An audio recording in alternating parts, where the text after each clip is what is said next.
सत्साई भगत जी।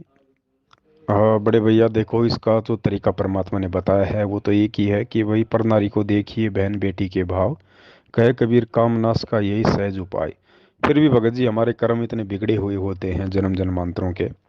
गुरुदेव के वचनों के ऊपर होके भी हमारी नज़रें उन माता बहनों पे कुदृष्टि की तौर पे चली जाती हैं। मालिक को भी पता है इन सब बातों का भगत जी। अब उसका तरीका तो वही है जो परमात्मा ने बता दिया भगत जी। परमात्मा का ज़्यादा से ज़्यादा सत्संग सुनना, परमात्मा से हर बार दंडवत करके प्रार्थना करते रहना कि परमेश्वर आप दया करो, दास के विकारों को हरो परमात्मा। परमेश्वर आपके अलावा और कौन है, कौन शक्ति है जो मेरे इन विकारों को हर सकती है। और फिर आप भी कोशिश करो भगत जी, मन कभी इधर उधर भागने का प्रयास करता है तो परमात्मा का कोई मंत्र जाप करना, परमात्मा का सत्संग सुनना, या परमात्मा ने जो बातें कही हैं उन पे विचार करना कि भाई मालिक कहते हैं भाई, जो परमेश्वर की वाणी है कि भाई जो ऐसी जो हरकतें करते हैं तो परमात्मा ने बताया 70 जन्म उनके जो जन्म है वो अंधे गधे के होते हैं, कुत्ते के होते हैं। और बाकी भगत जी, यदि आपको अंदर से पश्चाताप भी होता है इन सब बातों के लिए तो ज़रूर परमात्मा रज़ा बख्शेंगे एक दिन, क्योंकि ये विकार इतने भयंकर होते हैं। इन विकारों से ब्रह्मा विष्णु महेश भी नहीं बच पाए। आप और हम तो दो कोटि के जीव हैं, लेकिन इस ज्ञान से, गुरु जी के आशीर्वाद से, और यदि हम टिके रहे इस मार्ग पे, यदि हम लगे रहे इस मार्ग पे, तो एक ना एक दिन परमात्मा जरूर हम पे धीरे धीरे दया बख्शना शुरू कर देंगे। लेकिन कोशिश हमने भी उतनी ही करनी पड़ेगी। और एक छोटा सा सत्संग परमात्मा का भेजता हूँ जिसमें संघर्ष करने वाली आत्माओं के लिए परमात्मा ने कहा है कि जिनको ज़्यादा विकार सताते हैं, विषय वासना ज़्यादा है, तो परमात्मा ने कहा कि और यदि वो भक्ति पे लगे हुए हैं, गुरु जी से समायाचना मांगते रहते हैं, परमात्मा को प्रार्थना करते रहते हैं, तो फिर गुरु जी कहते हैं कि वो विकार जो है परमात्मा नुकसान नहीं करने देगा। तो यहाँ परमात्मा कहते हैं कि कुरंग मतंग, कुरंग मतंग पतंग भरंग और सरंगा है इंद्री एक ठगो तिस अंगा। उन कहते एक एक विकार था उसमें मर गए, और तुमरे संग पांचों पर कासा योग युगत की झूठी आशा। तो बनावटी बात करते हो कि बड़ा योग युगत हो गया, साधना करता है, बड़ा विकार जीते बैठा है, उसके उसने ना जीत रखा टट्टू भी। कहते हैं विकार मरे मत जानियो जो भूबड़ में आग। जब तक हम कभी परमेश्वर की शरण में नहीं आएंगे यो मन टेकन को दे जीवन। ये तो कबीर परमात्मा ही हमारी व्यवस्था ठीक रखेगा, हमारा प्रोटेक्शन करेगा। मन की तो बकवाद करने की आदत है, परंतु भगवान इसको लिमिट से आगे नहीं जाने देगा, क्योंकि उसको पता है कि ये कहाँ तक पहुंच सकता है और ये कितनी हानि पहुंचा सकता है। इसलिए प्रभु इस मन को सीमा में रखता है। अब देखो काल ने कि कैसा जुल्म किया। मनुष्य जन्म दिया तो पांचों बकवाद लगा दी। गाने सुन की आदत मारे में, अच्छी सुगंधित खुशबूदार तेल त्याल छिड़कन की बीमारी मारे में, सुंदर रूप देख लिया उस पर आसक्त उनकी बीमारी मनुष्य में, यानी हर प्रकार की बकवादें। कबीर परमात्मा कहते हैं कबीर कुत्ता 30 दिन रुत पे रहे उजास, कामी नरकुता सही ये 6 ऋतु 12 मास। परमात्मा ने मनुष्य को कुत्ते से भी बदतर जीव बताया है। कहते हैं कुत्ता तो 30 दिन ऋतु के ऊपर ही उसके अंदर उत्तेजना होती है विकारों की, और कहते कामी नरकुता से 6 ऋतु 12 मास। इस मनुष्य के अंदर ये भी विकार कोई समय ही नहीं दिया। तो परमात्मा कहते हैं कि इतने विकार, इतना आपके ऊपर काल ने जाल फैला रखा है, तुम समझते नहीं। ये काल का एक सुनियोजित षड्यंत्र है। कबीर परमात्मा ने आकर के हमें बताया है। अब उन्होंने बता भी दिया है और हमें हमारा सहयोग नहीं देंगे तो हम यूजलेस हैं। जिससे ज्ञान भी हो जाए हम कुछ नहीं कर सकते, ना किसी विकार को कंट्रोल कर सकते जब तक परमात्मा की मदद, उसका अंकुश इस मन के ऊपर नहीं रहेगा। अंकुश रहेगा, उसकी मर्यादा में रहेंगे, इस नाम का जाप करेंगे, सुबह शाम दोपहर की सब अपनी क्रियाएं करेंगे और नेक नीति से रहेंगे तो परमात्मा इस काल के जाल से हमें बचाएगा। परमात्मा उस भगत को वो हद पार करने नहीं देगा, किसी न किसी कारण से परमात्मा उसको रोक के रखेगा। बाकी कोशिश हमने भगत जी करते रहनी चाहिए परमात्मा की दया से। और हर स्त्री पुरुष को हम हर स्त्री को हम कोशिश करें माँ बहन की दृष्टि से देखने की। फिर ये धीरे धीरे की प्रोसीजर है भगत जी, एक दिन में ऐसा कुछ नहीं होता है, समय लगता है इन चीज़ों में। परमात्मा धीरे धीरे फिर ज्ञान के सुनते रहने से ही हमारे अंदर फिर धीरे धीरे परमात्मा रजा बख्शेंगे। सत्साई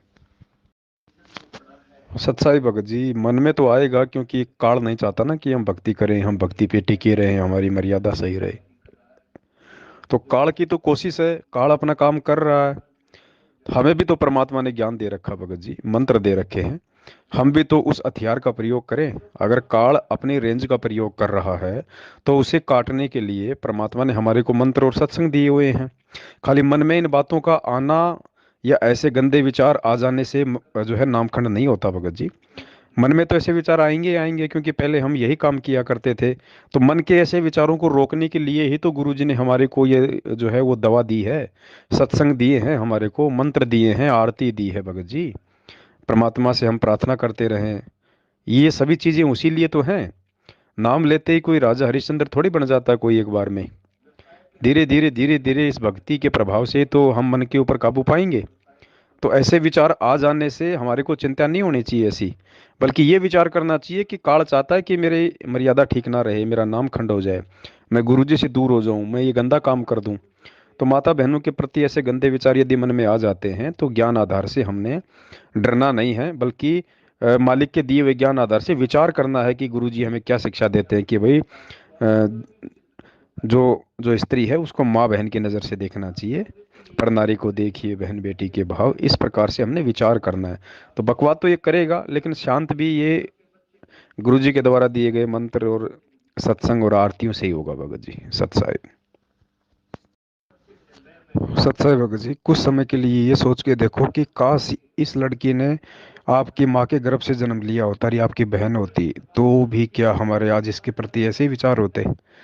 तो कहीं ना कहीं हम दूसरे भाई बहनों को अपने भाई बहनों की दृष्टि से नहीं देख पा रहे, इसीलिए मन में ये विकार उत्पन्न होते हैं भगत जी। क्योंकि देखो ये भी हो सकता है भाई इन्होंने भी नाम ले रखा होगा, और नहीं ले रखा है तो भी भगत जी, और आपने भी नाम ले रखा है, तो दोनों एक ही परमात्मा के बच्चे हुए ना भगत जी, तो आपस में भाई बहन का रिश्ता हुआ।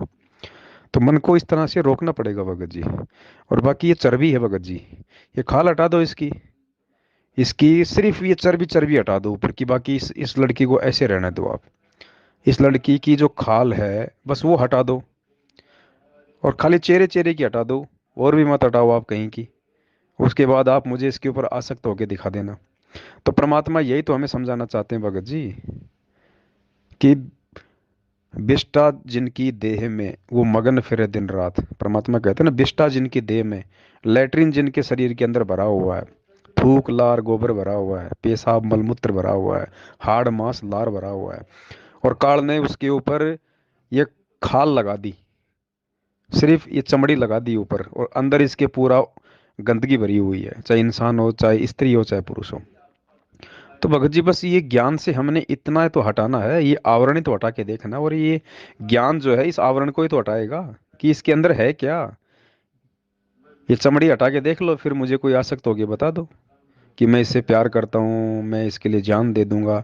उस आड़मास के लिए फिर कोई जान नहीं देता। बस इतना सा अंतर है भगत जी, और ये अंतर हटाने के लिए अब तो परमात्मा ज्ञान देते हैं हमारे को। सत्साई सत्साई भगत जी, परमात्मा ने बताया जब हम सतलोक जाएंगे तो काल क्या करता है, जिस चीज में हमारी यहाँ पे आस्था रह जाती है ना, उसी से संबंधित चीजें वहां पे हमारे सामने ला के खड़ा कर देगा। जिस लड़की में आस्था रह गई तो उस लड़की का रूप बना के काल के एजेंट वहां पे खड़े हो जाएंगे आपको ठगने के लिए। अगर किसी लड़की की किसी पुरुष में आस्था है तो काल के दूत उस पुरुष का रूप बना के वहां खड़े हो जाएंगे। अगर किसी की दोनों में आस्था नहीं है तो वो क्या करते हैं, वहां पे जो अप्सराएं होती हैं, परमात्मा ने बताया 72 करोड़ अप्सराएं हैं, उनको वहां पे भेज दिया जाता है साधक को ठगने के लिए। तो 72 करोड़ अप्सराएं, और वो कितनी सुंदर हैं भगत जी। मतलब यहाँ की जो मिस वर्ल्ड होती है, मिस वर्ल्ड, वो उन अप्सराओं के पैर के नाखून के 100वें हिस्से के बराबर भी नहीं होती। वो इतनी सुंदर होती हैं।